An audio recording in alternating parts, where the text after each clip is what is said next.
लकडाउनको कारण विभिन्न क्षेत्रहरूमा फँसेर बसेका मानिसहरूलाई आफ्नो घर फर्काउन अथवा तिनीहरूको उद्धार गर्न भारतीय रेलवे विभागले लिएको निर्णयप्रति दार्जिलिङ जिल्ला हिल तृणमूल कांग्रेस जिल्ला कमिटी सदस्य बिन्नी शर्माले कृतज्ञता प्रकट गरेका छन्।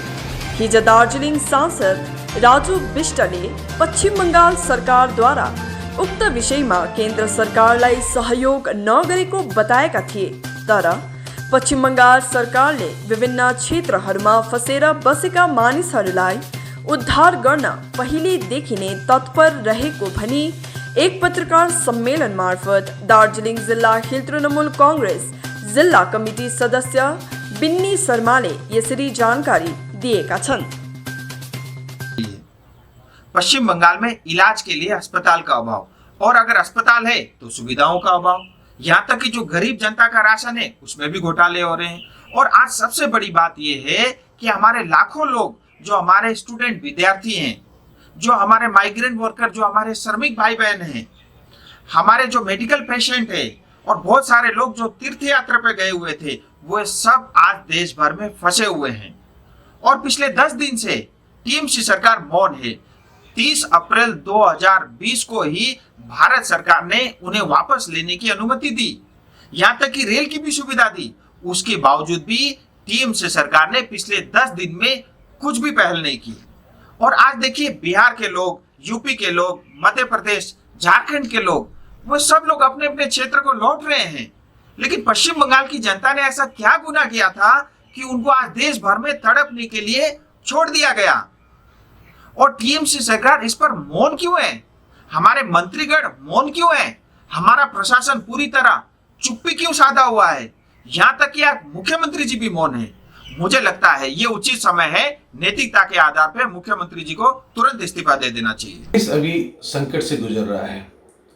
कोरोना वायरस की महामारी और लॉकडाउन की मार से कई लोग प्रभावित हुए हैं। ऐसी स्थिति में मैं सबसे पहले भारतीय रेलवे को धन्यवाद देना चाहता हूं कि अलग अलग राज्यों में फंसे लोगों को उद्धार करके उनको अपने गंतव्य तक, अपने राज्य तक, अपने शहर तक पहुंचाने का जो काम शुरू किया है, मैं उसके लिए भारतीय रेलवे को धन्यवाद देना चाहता हूं।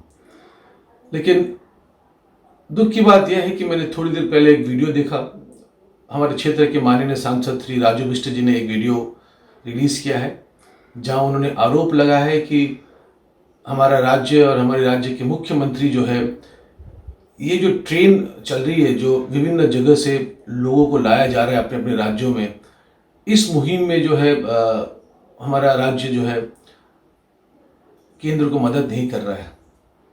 ये सरासर झूठ है। मैं दावे के साथ बोल सकता हूँ, अगर ये होता तो कल ही एक ट्रेन चली है बैंगलोर से, जो कि एनजीपी आ रही है।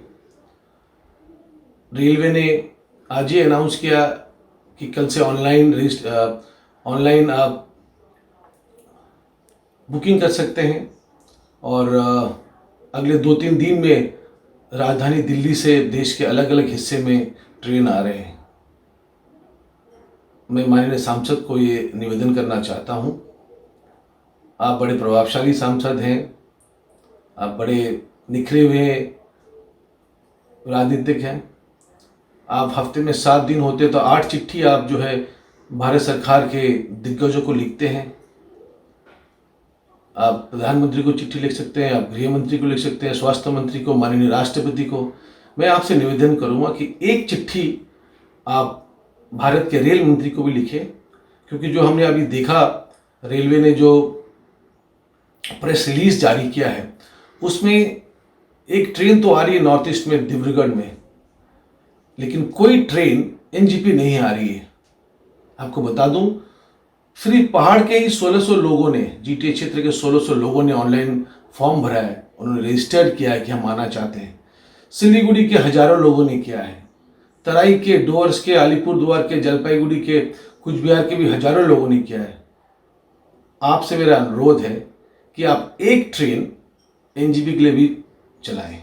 आप भारत के रेल मंत्री से बात करके एक विशेष ट्रेन एनजीपी के लिए चलाएं, क्योंकि ये इस क्षेत्र के लोग जो हैं, जो वापस आना चाहते हैं, वो नहीं आ पा रहे हैं। आपकी सरकार है केंद्र में, रेल केंद्र के अंडर है, तो मुझे विश्वास है आप ये कार्य जरूर करेंगे। दूसरी बात, अब तो आपने खुद दावा किया, आपने खुद माना है कि देश के अलग अलग हिस्सों में हजारों लोग, विद्यार्थी, कामगार, जो पेशेंट्स हैं वो फंसे हुए हैं, और आपने आरोप लगाया कि राज्य ने कुछ नहीं किया। जब आपको मालूम है कि राज्य ने नहीं कुछ किया है, आप ये दावा कर रहे हैं बार बार, आप इस राज्य की बदनाम कर रहे हैं बार बार, तो आपने क्या किया, मेरा ये सवाल है। आपने कितने लोगों को मदद पहुंचाई, आपने कितने लोगों को उद्धार किया? आपकी तो पूरी केंद्र सरकार है, आपके और बहुत सारे संघ संस्थाएं हैं, बहुत सारे आपके एनजीओज हैं, आपकी अपनी फाउंडेशन भी है, तो उसने क्या क्या किया, हमें ये भी जानकारी जरा करा दें। और तीसरी बात, सबसे मजेदार बात यह है, आप ये दावा कर रहे हैं, आप बार बार बोल रहे हैं कि जो लोग फंसे हैं उनकी आर्थिक स्थिति बहुत खराब है, जो विद्यार्थी फंसे हैं उनकी हालात बहुत नाजुक है, जो पेशेंट पार्टी है उनकी स्थिति और बदतर है। तो जब ये सब कुछ आप जानते हैं कि यहाँ के हजारों लोग बाहर फंसे हैं, तो इस क्षेत्र के लोग को जो वापस आना है, जो ट्रेन दिल्ली से परसों चल रही है अगली 2-4 दिनों में, तो उस ट्रेन में आप पैसा क्यों ले रहे हैं? केंद्र सरकार और रेलवे मंत्रालय पैसा क्यों चार्ज कर रही है? क्या आप जानते हैं ये train, this will be equivalent to Rajdhani, ये गिने चुने स्टेशन में सिर्फ रुकेगी और इसका फेयर राजधानी के तर्ज पे ही होगा।